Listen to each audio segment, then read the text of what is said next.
Good morning everyone. ये है inter class की इंग्लिश का जो पहला क्वेश्चन है। अक्सर बच्चे इसमें कंफ्यूज हो जाते हैं कि कैसे रेफरेंस कॉन्टेक्स्ट एक्सप्रेशन करना है। इसका बिल्कुल एक इजी मेथड आपको बताया जा रहा है। इंटर क्लास का जो पहला क्वेश्चन है इंग्लिश का, explain with reference to the context of the flowing passage. ये 10 मार्क्स का प्रोज का आता है और 10 मार्क्स का पोइट्री का आता है, यानी वेरी इंपॉर्टेंट है। पूरे इंग्लिश के पेपर का सबसे ज़्यादा मार्क्स का जो क्वेश्चन है वो यही होता है, रेफरेंस जो 10 नंबर प्रोज का आता है और 10 नंबर का पोइट्री में आता है। इसको सॉल्व करने में बच्चे अक्सर थोड़ा परेशानी उठाते हैं। इसका एक easy method, very easy method, बड़ा आसान तरीका आपको बताया जा रहा है। अगर पसंद आए तो इसे लाइक करना। देखते हैं सबसे पहले हमें क्या करना होता है। इसका जब हम आंसर करेंगे तो सबसे पहले करेंगे हम इसका रेफरेंस। रेफरेंस को हिंदी में हम बोलते हैं संदर्भ। रेफरेंस ऐसे लिखेंगे, these lines have been taken from के बाद अब हमें इसके पार्ट का नाम लिखना होता है कि किस चैप्टर से ये लिया गया है। ये एक बड़ी प्रॉब्लम है बच्चों के सामने कि इसमें हम चैप्टर का नाम कैसे पता करें। इसकी एक ट्रिक है। जो ये चैप्टर है पहला, जिसका नाम है अ girl with a basket. Chapter का नाम है अ गर्ल विद अ बास्केट, एक टोकरी वाली लड़की। और इसके राइटर है विलियम सी डॉगलस। पहचान के लिए जो ये चैप्टर है पहला, जिसका ये पैसेज है, आपको बताया जा रहा है कि इसके लगभग हर पैरे में आपको क्या मिलेगा। इस पैरे की जो पहचान है, इस पैरे की पहचान है, एक तो आपको बास्केट मिलेगा, एक रिफ्यूजी। अगर किसी पैसेज में हमें बास्केट नहीं मिलता है तो रिफ्यूजी मिलेगा, या फिर हमें मिलेगा सोल ऑफ इंडिया। ये इसकी पहचान है। ध्यान रखनी है, हमें पूरा चैप्टर याद करने की जरूरत नहीं पड़ेगी। केवल हम 3 वर्ड से ये जो 3 शब्द हैं, सोल ऑफ इंडिया, बास्केट और रिफ्यूजी, ये तीनों वर्ड इसके किसी भी पैरे में हमें तीनों वर्ड्स में से कोई भी वर्ड मिलेगा। तो बस हमें ध्यान रखना है, अगर बास्केट आता है तो यही चैप्टर है, रिफ्यूजी आता है तब भी यही है, और सोल ऑफ इंडिया आता है तो भी ये है पहचान। हम कैसे पहचानेंगे कि ये पैरा किस चैप्टर से लिया गया है। ये आसान सा तरीका है, हर चैप्टर की आपको पहचान बता दी जाएगी। ये है रेफरेंस। दीज लाइन्स, ये लाइनें ली गई हैं फ्रॉम के बाद अब हमें यहाँ लेसन या पोयम लिखने की जरूरत नहीं है, सीधा अब हम लिख देंगे इसकी लेसन का नाम, from a girl with a basket. ध्यान रखना है एक कि किसी भी चैप्टर का जो फर्स्ट वर्ड होता है वो कैपिटल बनाया जाता है। किसी भी शब्द का, चैप्टर के किसी भी वर्ड का, बास्केट का बी कैपिटल बनाया जाएगा, गर्ल का जी और ए। ये जो प्रीपोजिशंस होती है, ए होता है, दी होता है या एन होता है, इसको बनाने की जरूरत नहीं है। और यहाँ लिखेंगे हम रिटन बाय यानी लिखित, written by William C Douglas. इसमें डी, सी और डब्ल्यू ये कैपिटल बनाना होता है।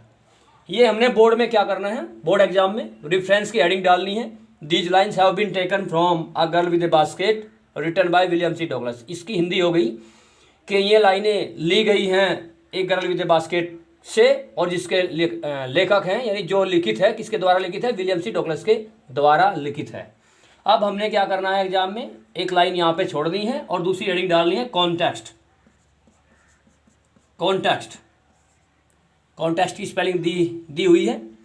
कॉन्टेक्स्ट में लिखेंगे हम इन दीज, कोई भी लेसन या पोयम आए उसका रेफरेंस कॉन्टेक्स्ट हमें पूरी प्रोज और पोइट्री का सेम इसी तरह से बनाना है। बस यहाँ पोयम का नाम और पोएट का नाम चेंज कर देंगे। In these selected lines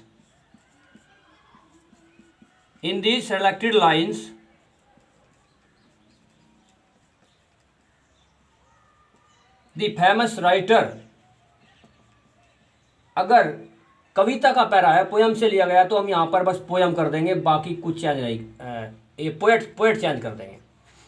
in the selected lines, इन चुनी हुई लाइनों में, दी हुई लाइनों में, द फेमस पोएट, अगर पोयम है तो पोएट, और पार्ट चैप्टर है, जैसे अभी हम चैप्टर का कर रहे हैं, पार्ट का, प्रोज का, तो यहाँ राइटर लिखेंगे। The famous writer describes that, और इसके बाद हम क्या करेंगे, दैट के बाद इस पैरे से एक पूरा सेंटेंस, पहला फर्स्ट सेंटेंस फुल स्टॉप तक लिख देंगे। ये एक आसान, इजी और ऐसा मेथड है जो आपका राइट भी है और आसान भी है, आपको परेशानी नहीं होगी। और सभी पूरी प्रोज और पूरी पोइट्री का एक ही मेथड आपको बताया जा रहा है। यहाँ होगा आपका एक्सप्लेनेशन, ये एक लाइन फिर छोड़नी है एक्सप्लेनेशन में, एक्सप्लेनेशन ध्यान रखना है हमें। यहाँ एक्सप्लेन में LAI होता है, एक्सप्लेनेशन में LAN होता है, यानी आई नहीं आता है, ये थोड़ा ध्यान रखना है।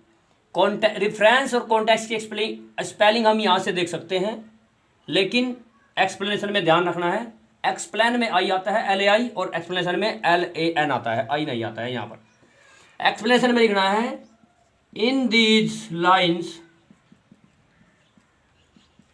द राइटर, अगर पोयम है तो क्या कर देंगे, पोएट, और यहाँ लिखेंगे सेज दैट, और सेज दैट के बाद आगे हम ये पूरा जो पैसेज दिया हुआ है, पूरा पैरा दिया हुआ है, वो सेम टू सेम उतार देंगे, यहाँ पर लिख देंगे। बस हमें क्या ध्यान रखना है कि इस पैसेज में कहीं पर भी अगर आई एम दिया हुआ है तो हम उसको ही इज में चेंज कर देंगे, आई हैव दिया हुआ है तो उसको ही हैज में चेंज कर देंगे, अगर मी दिया हुआ है तो उसको हम हिम में चेंज कर देंगे। बस ये 3-4 वर्ड को चेंज करना है, बाकी पूरा पैसेज हमने सेम का सेम ही रखना है, कोई चेंज नहीं करना। क्योंकि यहाँ पर जो ये सेज दैट, डिस्क्राइब्स दैट बनता है, ये इनडायरेक्ट बनता है और ये बनता है प्रेजेंट रिपोर्टिंग वर्ब में, इसलिए हमें टेंस को चेंज करने की जरूरत नहीं पड़ेगी। बस आई एम को ही इज में, आई हैव को ही हैज़ में, और मी को हिम ऐसे चेंज करना है। और पूरा का पूरा जो पैसेज है, पूरा पैरा हमने यहाँ उतार देना है। इसके बाद सेज दैट, ये हमें पूरी प्रोज में और पूरी पोइट्री में ऐसे लगाना है। ये पहले चैप्टर का आपको बताया गया है, सेकंड चैप्टर में या पोइट्री का हमने कैसे करना है वो भी आपको बताया जाएगा। पूरी प्रोज में आप कोई भी चैप्टर आए तो इस मेथड से हमने उसका रेफरेंस, कॉन्टेक्स्ट, एक्सप्लेनेशन करना है। वेरी इजी है, बड़ा आसान है। और अगर आप दूसरे क्वेश्चन में क्या करना है, कैसे करना है वो देखना चाहते हैं तो इसे आप सब्सक्राइब और शेयर करें। ये क्वेश्चन आप ये रेफरेंस, कॉन्टेक्स्ट, एक्सप्लेनेशन बनाने के बाद आप अपने सर से भी चेक करा सकते हैं, बिल्कुल सही है। थैंक यू, जय हिंद।